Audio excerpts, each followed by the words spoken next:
Parenthood is the toughest job in the world, and there's very little community support.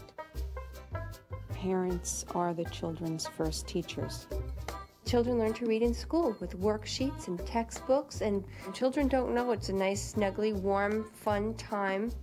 But if they can be shown at an early age that it is, you're 10 steps ahead of the game. Resource professionals from the community actually get down on the carpet and they answer questions about child development, nutrition, movement and play, speech and hearing. Specifically, it's 5 weeks for an hour and 15 minutes each week.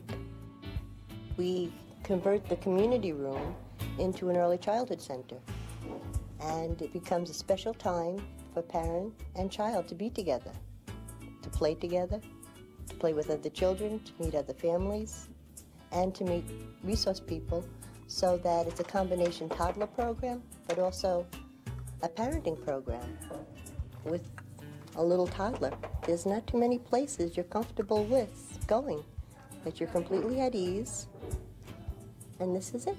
And it's been designed to be such. It didn't happen by accident. Welcome to the Parent-Child Workshop. It's a pleasure to have you all here this morning. Thank you so much for coming. My name is Ann Swedish. I'm a children's librarian, and I'm going to be your host for the day. I'd like to introduce to you Mrs. Leslie Wenlin. She's our art director, and she'll be helping us out with our art activity today. And I'd also like to introduce our special guest. This is Christine Lang. She's a speech therapist from St. Charles Hospital, and is here to discuss speech and hearing development with all of you. I thought it was going to be very rigid. I thought it was going to be, this is how you take care of your child. This is how you entertain your child, or how do you teach them to share, and those type of things. And it really wasn't that. It was a lot better. It wasn't structured, which made it a lot more comfortable. There was always a professional there. I think one time it was a speech pathologist, somebody about eating disorders, or what's good to feed your child at what age. A lot of times I'm just afraid to ask the question because I think it's dumb. You have the flexibility that if a parent raises an issue or a question, you can go out of the room, out of the program, and find the information. So that literally within minutes, that parent has the information. You might see a temper tantrum start with a toddler, and sometimes the way a mother or a father can diffuse that temper tantrum, if you watching that parent can teach you so much more than somebody telling you. You know, it's like a form of modeling. Watching the parents with their children and sharing concepts with each other about what's going on just gave the room a kind of dynamic that's not typical in some of our spaces. I found out that if I need to find information or anything that I need to know, just come to the library and information is there. Interviews, resumes. I'm pass that information on to my grandkids, that anything you need to know, come to the library. I'm a stay-at-home mom, so he is around adults a lot more than children, and we don't really have any children in our community that are his age.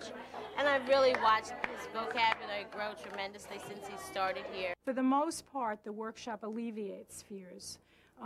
They see that their child is perfectly normal, and all these horrible things that they thought their child was doing that was unlike any other child, they see all the other children around the same age doing, and that's very comforting and reassuring. But sometimes they were instinctively knowing that something was not quite right. And then when you can bring in the resource people they can talk to get more factual information and get guidance about where to go for testing or for further evaluation. I've seen that happen over and over again in the workshop. I found out that he needed speech therapy by a speech pathologist, sent me to infants and toddlers program and got tested for speech.